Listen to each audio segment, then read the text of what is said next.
स्वागत आहे तुमच्या आवड गणिताची या चॅनलमध्ये। आजच्या व्हिडिओमध्ये आपण इयत्ता 8वी स्कॉलरशिपच्या मुलांसाठी नित्य समानता हे प्रकरण बघत आहोत। हे प्रकरण इयत्ता 8वी बरोबरच 7वीच्या मुलांसाठी तितकेच इम्पॉर्टंट आहे। चला तर मग सुरुवात करूया आजच्या व्हिडिओला। आजच्या व्हिडिओमध्ये आपण स्वाध्याय 30.2 पूर्ण सोडवून देणार आहे, त्यामुळे व्हिडिओ शेवटपर्यंत बघा। व्हिडिओ आवडला तर व्हिडिओला लाईक, शेअर आणि कमेंट करायला विसरू नका आणि त्याचप्रमाणे जर चॅनलवर नवीन आणि पहिल्यांदाच असाल तर चॅनलला नक्की सबस्क्राइब करून बेल आयकॉन ही दाबा। बघूया पहिला प्रश्न काय दिलेला आहे। आता पहिल्या प्रश्नात आपल्याला सांगितलेलं आहे एका वैजिक राशीचे अवयव x - 7 आणि x - 8 आहेत तर ती राशी कोणती। आता जर तुम्हाला डायरेक्ट काढता येत नसेल तर आपल्याला काय करायचे बघा, कंसांचा गुणाकार करायचा। कसा करणार आहे तर या x नी या पूर्ण कंसाला गुणले तर x गुणिले x x वर्ग झाले, x गुणिले 8 वजा 8x झाले। आता ह्या वजा 7 नी गुणले तर वजा 7x आणि 8 7 56, दोघांची चिन्ह वजा होते त्यामुळे इथं काय आले धन चिन्ह आलेलं आहे। ठीक आहे, म्हणजेच काय झाले बघा x वर्ग हे दोन चल समान आहेत। 8 आणि 7 किती झाले आपले 15 झाले, चिन्ह वजा येणार आहे आणि अधिक 56। चिन्हांचे नियम तुम्हाला माहिती नसेल तर त्याचेही व्हिडिओ आपण आपल्या चॅनलवरती अपलोड केलेले आहेत, ते तुम्ही बघू शकता। म्हणजेच या ठिकाणी बघा पर्याय क्रमांक 3 बरोबर पर्याय आहे। पुढचा प्रश्न बघा काय दिलेला आहे आपल्याला तर 1 - 81 x चा चौथा घात दिलेला आहे। मग असं करू शकतो आपण 1 - 81 कशाचा चौथा घात आहे तर 3 चा, 3x चा चौथा घात आहे। पण चौथा घाताचं सूत्र आहे का, आता 1 हा चौथा घात घेतला तरी एकच राहणार आहे, बरोबर आहे त्याची किंमत। म्हणून आपण काय करूया इथं 1 चा वर्ग त्याचा वर्ग वजा 3x चा वर्ग आणि कंसाचा वर्ग, म्हणून आपण इथं काय घेतलंय 1 चा वर्ग वजा 9x वर्ग कंसाचा वर्ग घेतले आणि हे जर सोडवलं तर आपल्याला काय मिळेल उत्तर मिळेल। आता कसं मिळेल तर a वर्ग वजा b वर्ग म्हणजेच काय झालं आपलं a अधिक b आणि a वजा b हे उत्तर मिळणार आहे, बरोबर आहे। त्यासाठी तुम्हाला बैजिक सूत्र माहिती असणं गरजेचं आहे। ठीक आहे, म्हणजेच आहे का बरे आहे बघा यामध्ये या ठिकाणी बघा 1 अधिक 9x वर्ग आहे, पण आपल्याला परत एकदा याची फोड करायची आहे। म्हणजे इथं बघा 1 अधिक 9x वर्ग आहे, आता इथं 3x चा वर्ग आहे, म्हणजेच परत एकदा a अधिक b म्हणजे 1 अधिक 3x आणि 1 वजा 3x या ठिकाणी येणार आहे। म्हणजेच पर्याय क्रमांक 4 या ठिकाणी काय असणार आहे बरोबर पर्याय असणार आहे।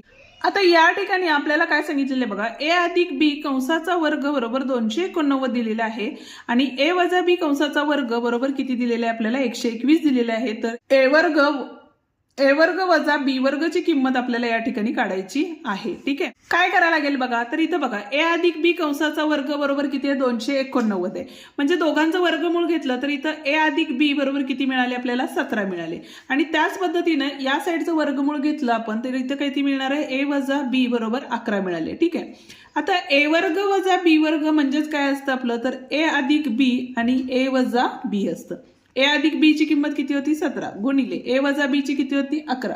आता या दोघांचा काय करायचं आपल्याला गुणाकार करायचंय, 11 7 77, 11 1 11 म्हणजेच किती आले 187 या ठिकाणी उत्तर आलेलं आहे का बघा पर्याय, पर्याय क्रमांक 2 या ठिकाणी काय आहे बरोबर पर्याय आहे। चौथा प्रश्न बघितला तर x वर्ग वजा 5x वजा 6 या राशींचे अवयव कोणते असं विचारलेलं आहे। प्रश्नावरूनच आपण डायरेक्ट उत्तर काढू शकतो, कारण अवयव बघितले तर वजा 6 आहेत, वजा 6चे असे अवयव पडायचे की ज्यांचा गुणाकार वजा 6 यायला पाहिजे आणि बेरीज वजाबाकी केली तरी उत्तर वजा 5 यायला पाहिजे। तर या ठिकाणी बघा आपण काय करू शकतो 3 दोन्ही 6 घेतलं तर किती होतात आपले तर 6 तर येतात, बेरीज गुणाकार वजा यायचंय त्याच्यामुळे आपण काय करू 6 1 6 या ठिकाणी घेऊया। का जर 3 गुणिले 2 घेतलं असतं दोघांना वजा चिन्ह दिलं असतं तर गुणाकार हा धन आला असता आणि तो आपल्याला नको आहे। ठीक आहे, आपल्याला काय पाहिजे गुणाकार पण ऋण पाहिजे आणि बेरीज वजाबाकी सुद्धा किती पाहिजे ऋण पाहिजे, म्हणजे इथं वजा 6 करू शकतो। म्हणजे अवयव काय असणार आहेत आपले तर x वजा 6 आणि x अधिक 1 हे अवयव असणार आहेत। हे आपण डायरेक्ट लिहू शकतो, पण ज्यांना जमत नाहीये त्यांनी या पद्धतीनेही करू शकता, म्हणजेच अवयव पद्धतीने सोडवून घ्या। इथं काय असणार आहे x वर्ग हे जे अवयव आहेत त्याच्या ह्याच्याऐवजी लिहायचे असतात 6x अधिक 1x वजा 6, परत 2 2 चे ग्रुप्स करायचे। त्यातनं आपण काय घेतले x बाहेर काढले तर आतमध्ये x वजा 6 राहिले, इथनं 1 बाहेर काढलं तर आतमध्ये परत एकदा x वजा 6 राहिले। x वजा 6 x वजा 6 म्हणून एका कंसात x वजा 6 आणि दुसऱ्या कंसात x अधिक 1 या ठिकाणी येणार आहे. ठीक आहे. आता पाचवा प्रश्न बघा, हा अत्यंत सोपा प्रश्न आहे. इथं 121 गुणिले 19. आता इथं डायरेक्ट गुणाकार करायचा नाही. तर कसं करायचं, तर 121 म्हणजेच काय असतं, 100 अधिक 21 असतं. ठीक आहे.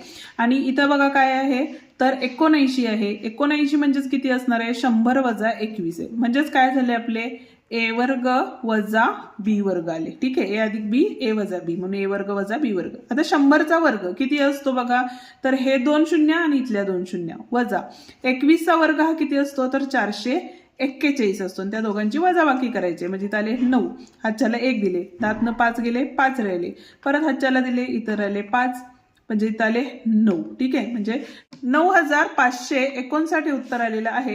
म्हणजेच पर्याय क्रमांक 3 या ठिकाणी काय आहे, बरोबर पर्याय आहे.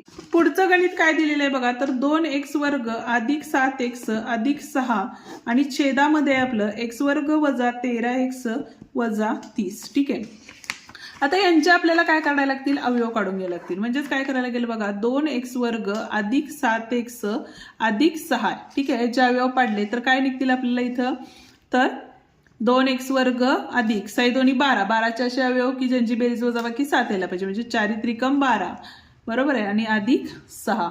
ठीक आहे. आता या दोघांचे ग्रुप केले, 2x बाहेर काढले तर x अधिक 2 राहिले, इथं अधिक 3 बाहेर काढला तर x अधिक किती राहिले, इथं 2 राहिले. म्हणजे x अधिक 2 आणि 2x अधिक 3 हे कशाचे अवयव पडले, आपले वर्गाचे अवयव पडले, अंशातल्या संख्येचे वर्ग समीकरणाचे. म्हणजे अधिक 2 आणि 2x अधिक 3 आले. आता खालच्याचे अवयव पाडायचे.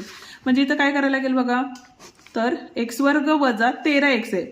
30चे अवयव असे पडायचे की ज्यांची बेरीज वजाबाकी केली तर आपल्याला किती मिळायला पाहिजे, वजा 13 पहिला आणि गुणाकार केला तर वजा 30. म्हणजे 15 दोन्ही 30 येतात म्हणून 15x वजा अधिक येईल इथं अधिक 2x वजा 30 येईल. म्हणजेच x बाहेर काढले तर x वजा 15 एका कंसात अधिक 2 बाहेर काढले तर x वजा 15 एका कंसात. बरोबर आहे. म्हणजेच काय आले आपले अवयव, x वजा 15 एका कंसात आणि x अधिक 2 एका कंसात. x अधिक 2 ला x अधिक 2 गेले, राहिले फक्त काय, तर 2x अधिक 3 छेद x वजा 15 राहिलेलं आहे. ठीक आहे. 2x अधिक 3 आणि x वजा 15 म्हणजेच पर्याय क्रमांक 1 या ठिकाणी बरोबर आहे. तुम्हाला स्क्रीनशॉट काढून घ्यायचे असतील तर तुम्ही स्क्रीनशॉट काढून घेऊ शकता. हा स्वाध्याय या ठिकाणी संपतो. आजचा व्हिडिओ तुम्हाला कसा वाटला ते मला कमेंट करून नक्की सांगा. व्हिडिओ आवडला असेल तर व्हिडिओला लाईक, शेअर आणि कमेंट करायला विसरू नका. आणि त्याचप्रमाणे जर चॅनलवर नवीन आणि पहिल्यांदाच असाल तर चॅनलला नक्की सबस्क्राईब करून बेल आयकॉनही दाबा. आणि त्याचप्रमाणे इयत्ता 8वीचे बाकीचेही प्रकरण तुम्हाला बघायचे असतील तर त्याचेही व्हिडिओ अपलोड केलेले आहेत, ते तुम्ही बघू शकता. धन्यवाद.